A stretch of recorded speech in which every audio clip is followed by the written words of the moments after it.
gonna take strength, it's gonna take courage to leave the past behind. You gotta be strong and brave. It's gonna take faith, it's gonna take all you're made of to close the door to yesterday. You gotta use your faith.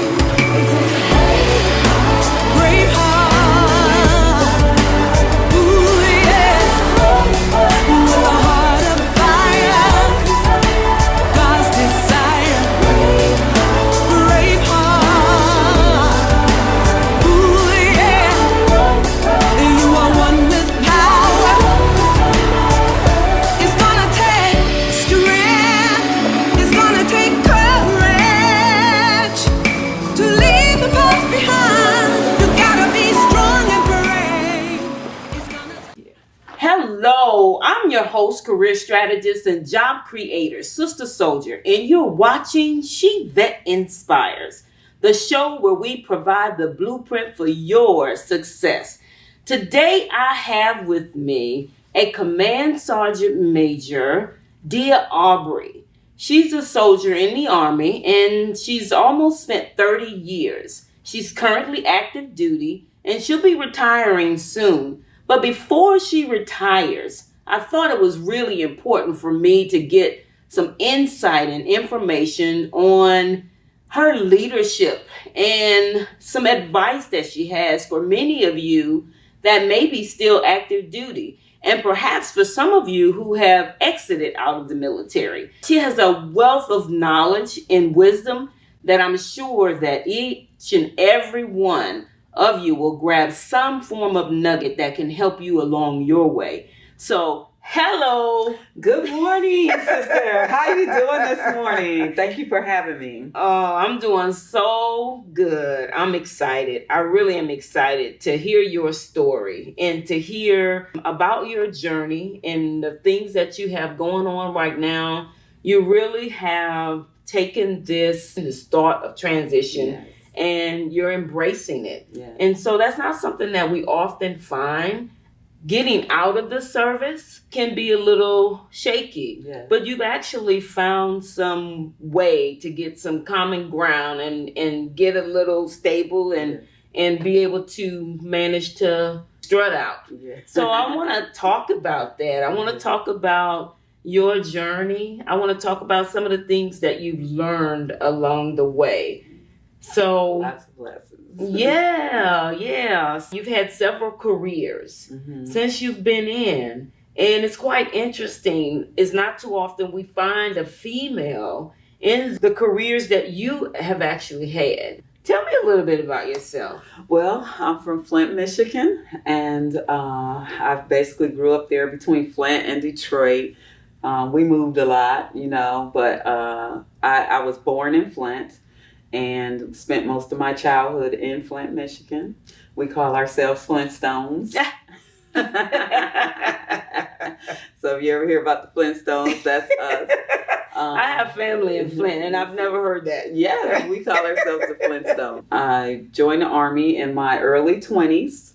I started out going to Lansing Community College. My brother was attending Michigan State University, so he was like the first ideal I had of somebody going to college, my oldest brother, Garrett. I ended up moving back to Flint, staying with my mom for a little while, and that job transferred back. And then I started attending college. I was attending Baker College of Flint, and I was doing well. I actually was. I was going to college, but I had a crowd that I was with. And Flint's a tough city. Flint's a really tough city. Always has been. And the crowd I was with, it was family. It was good, but it was just that same crowd that I grew up with, and they were doing their thing and I was doing mine, but I just felt like on the inside that city was gonna swallow me up. I had big dreams. I was a big athlete in high school. Oh wow! What sports did you play? Basketball was my sport. Wow! Basketball was my sport, and I just knew I was gonna go on and play college basketball, get recruited, and They didn't have the WNBA then. So most of the high school girls went on to college and then they played overseas. Well, that was my plan initially. But life brings you changes, and so that didn't happen for me. And so, like I said, I started college, start working locally. But as I just was doing that, I needed something more. The military wasn't foreign to me. I had uncles serving in the Air Force. I had a brother serving in the Army, and I had a cousin serving in the Marines that I knew about. Wow, so you have a military background for your family. Yes. Wow, I can relate to that because in my family, it was my brother and I who were militant. But then I married into my husband's family, and his whole family has served and are retired from the Navy, the Army, and one that is still a captain in the Army. Wow. So it's like, how does that happen? Yeah. I think it just kind of like trickles down. It's an inspiration to other family members, and it just gets in the blood, you know? And my uncle really was. I remember him as a little kid coming home. He was like the hero of the family. He would come home and I always sent toys from overseas to us. So that was my biggest memory of the military, was my uncle in the Air Force. And he's still my hero to this day. He's given me a lot of military advice, and he's been retired. He retired in 2009, but I just joined spontaneously. I really did. Really? I did. It was a spontaneous move. I don't even think they had to recruit me. And to think that you stayed in this long from a spontaneous... I was a recruiter. So sometimes it's amazing that the people who have been recruited, they end up doing the whole expansion. So wow. So spontaneous move. I came home and said I joined the military. My oldest brother, he was like going crazy. He was like, that pink slipping people out of the Army, and I'm like, what? What's a pink slip? But I did it, and it's been a great career. It's been some challenges, but it's been a great career. As with anything. In most careers, most jobs, even the civilian jobs, there are challenges, and people don't know how to relate in that area. And they may switch jobs quite often. Only we couldn't do that. We couldn't. We didn't have it as easy to switch jobs. So tell me about when you did first come in. What was your first MOS, military occupational skill? If you're not familiar with the military terms.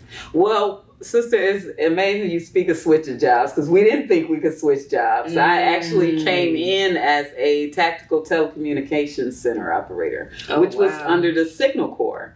Absolutely loved it. I was probably the happiest signal soldier in the military. My first duty station was Germany, and the 1st Infantry Division forward. So I was in Gurpken, Germany. It was about 30 minutes from Stuttgart. And I think most people know Stuttgart. Stuttgart, more so than Gurpken. Yeah. But I loved it. It was a little concern, and just loved my job. I really did. It was, Oh, Signal. Yeah. I was in the Signal unit one time, and they always had the pre to the pre to the pre. So it was like, I loved working with them because they, of course they went to the field. I wasn't a field fan. Yes. I wasn't a field fan. Yes. But I worked in the S1. So the thing about it was that they always they were the ones that had to set up all of the communication and everything for everybody. So, of course, they went out sooner. We would go out before, like you said, and set up all the wiring and everything. And even though I was a tactical center operator, they had what they call the wire dogs. That was another MOS. So we all worked together. So I'd go out and help them run all the wire, and then we had the retrans. That was the people who went up in the mountains, and they had to be far away so you can get a good signal. So I did kind of a little bit of everything with them, and it was very fun. And then I worked in the secure vault.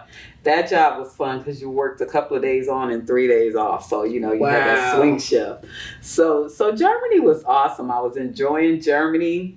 I was enjoying my career. And then that's when Desert Shield, Desert Storm happened. And right around that time, we were going through a shift in the Signal Corps, where they were switching to newer equipment, and so we were going to get automatic MOS changes to the new job.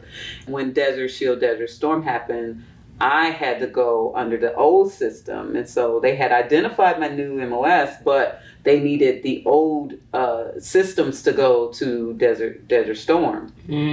So they needed your skill. They needed the skill. Yeah, they needed the skill. We went just 4 of us. They called it a 4-man standalone team. Wow. So I was probably the lowest rank. I was a specialist. Don't you just love it how they sometimes just emerge a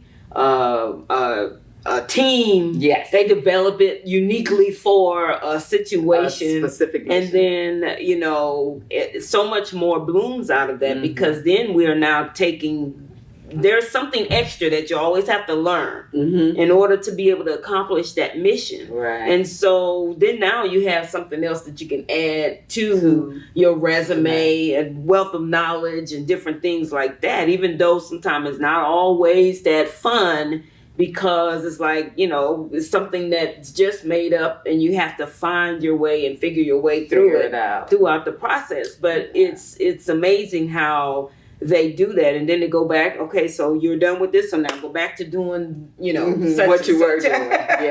Yeah.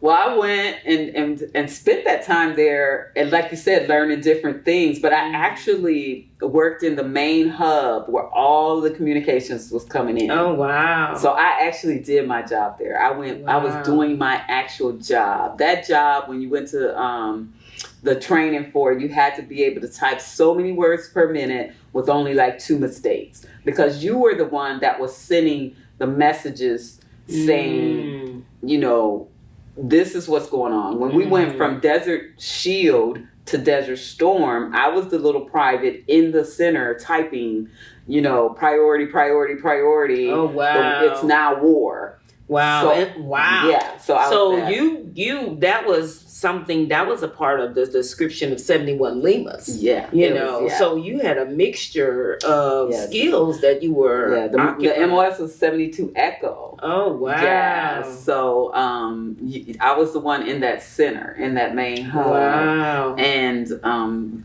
it was very exciting that night, and I don't mean in a good way. You know, everybody's scrambling and stuff. So after that tour, you know, I came back, and it was very quickly. I mean, it seemed like it's hard to believe it's been almost 30 years, because it seems like my career is so. Yeah, I mean, as you talk about Desert Storm, it seems like yesterday. It does. Because I remember being stationed at Fort Carson at that particular time, and I arrived there from Germany. So when I was in Germany, I had just had our daughter, and she was like 9 months old, and I arrived to the PSC, the Personal Service Command, and the whole base was empty.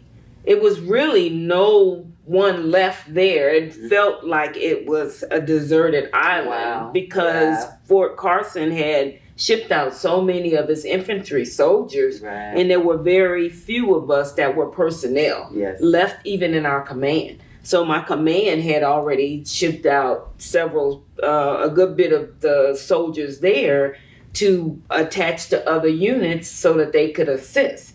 And so I remember the various times that the war was started. You know, and always around the holiday.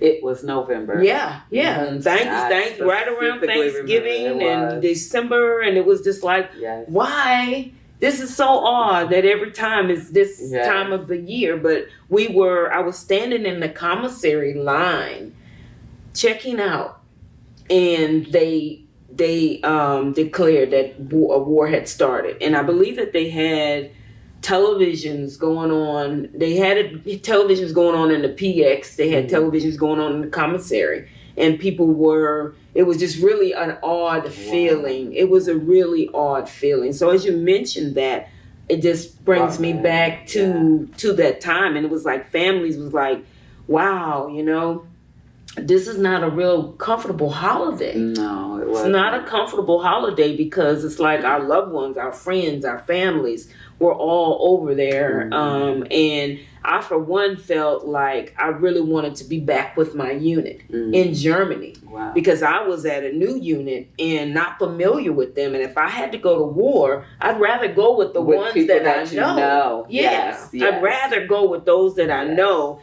And I know that I have their back and they have my back, and we're familiar with one another. Yes. You know, there I had to learn I had to get to know you to kind of know how we move and how we function together. Right. So yeah. And it's key that you mentioned that, where you were when you found out, because I specifically remember you mentioned we go to the field a lot, and we were actually at a field exercise when Desert Shield was announced. And the thing that brought that back to my memory was we had the paper, and as things were being announced, one thing that stood out to me the most and still stands out to me is they had a young lady that was deploying, and her baby was 4 months old. And they had a picture of her in the paper. And so that's the thing that stands out, because that's what, I was not married at the time. I didn't have any children at the time, but it let me know how it affects families also.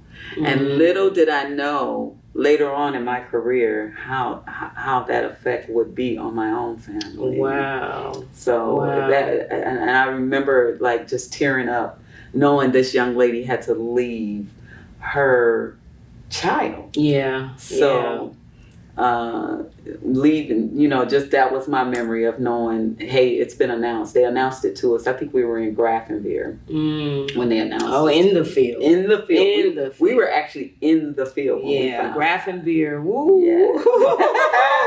Woo. Grafenwehr was the field area. But when I came back, I immediately I was on PCS. I was leaving Germany. Actually got married. Wow. I met my ex-husband in Germany, and our first duty station together was Fort Bragg. Well, I'm going to hold you right there, and we're going to take a break.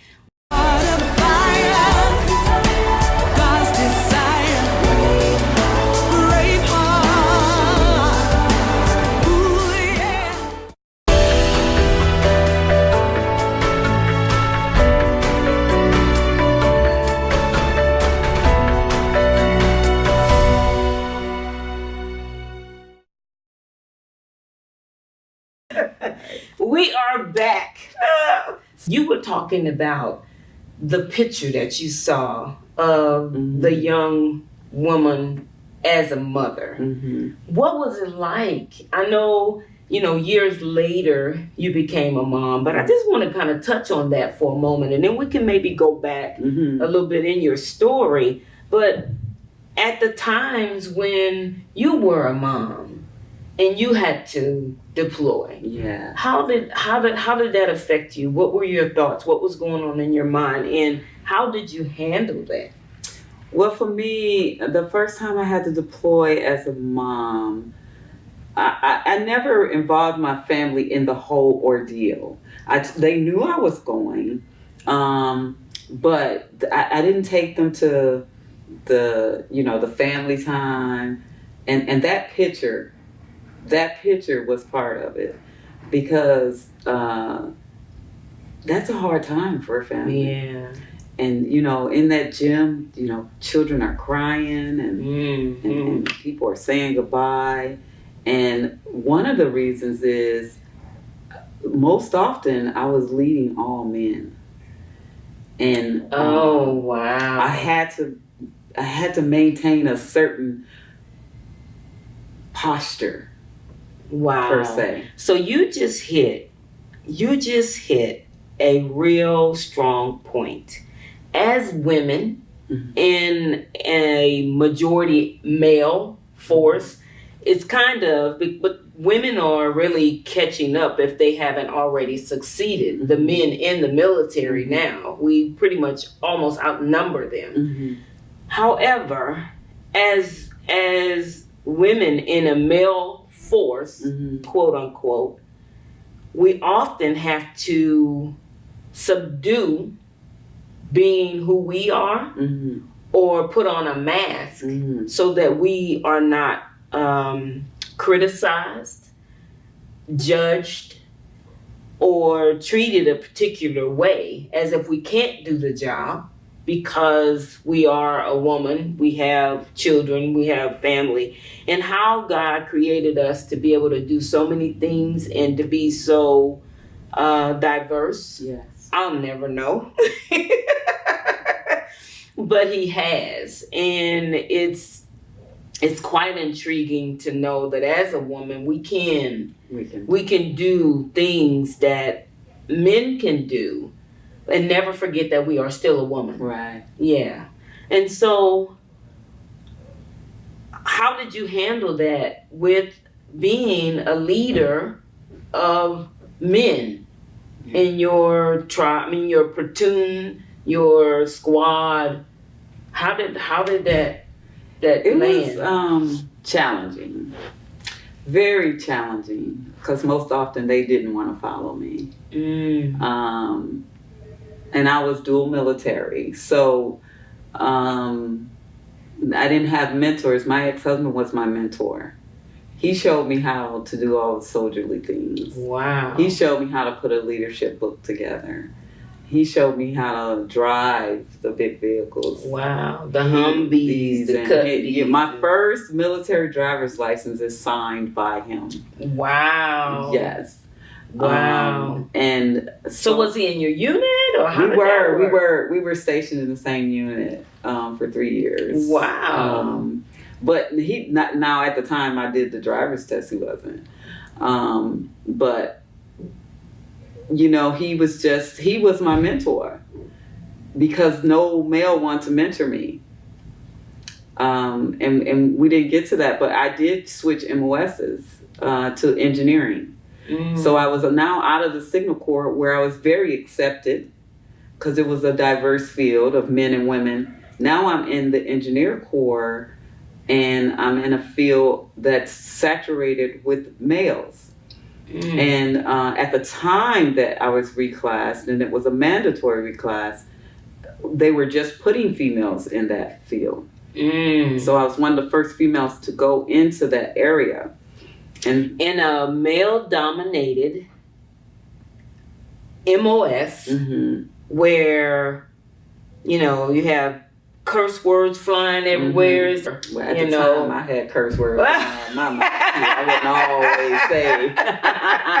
But I was already an NCO too when it happened. Yeah. So I immediately went into leadership. Wow. So out of the 29 years I've been in, I've been an NCO about 26 and a half of those years. Wow. And so I've been in leadership a long time, and those men, they didn't want to follow me. They didn't, simply because the engineer field was very primitive. A lot of their wives did not work. They were stay-at-home moms. Their children were homeschooled. And in some cases, they didn't even have a phone in the house. Only the guy had the phone. Oh, my goodness. So that's, when I say primitive, that's what I mean. Yeah. And, you know, very resistant to what I had to say. So I had to find a dynamic over the years that would work for me and work for them. And it took a while. I was a sergeant when I became an engineer. And the first thing that I remember going to the AIT, the training, is there was an instructor. He told me, you probably won't make it. You probably won't stay in after this. Isn't that amazing how sometimes people that are there to guide you are the ones that try to discourage you. Yeah. You know, and it's not always intentional, but he probably was going based upon history or there was no history. He was saying that because he knew what I was up against, and he did not know me and the strengths that I had. So that was his wrong assumption. So you pretty much made history, would you say? No, because there was an MOS 12 Charlie that was combat engineer also, and they had already had females integrated into those. Now those were the first two that came up. Probably for my MOS, it was me and one other young lady. Probably specifically for my MOS. Wow. So I'm not quite sure. I couldn't quote that, but I think so. So how did the other young lady? The two of you were on this journey together. How did the training was fine. And I mean, I didn't know this. This was the first time they had females. So I was wondering what all the ruckus was about. I'm serious. What? What's up? I can do this. Right. I was an NCO.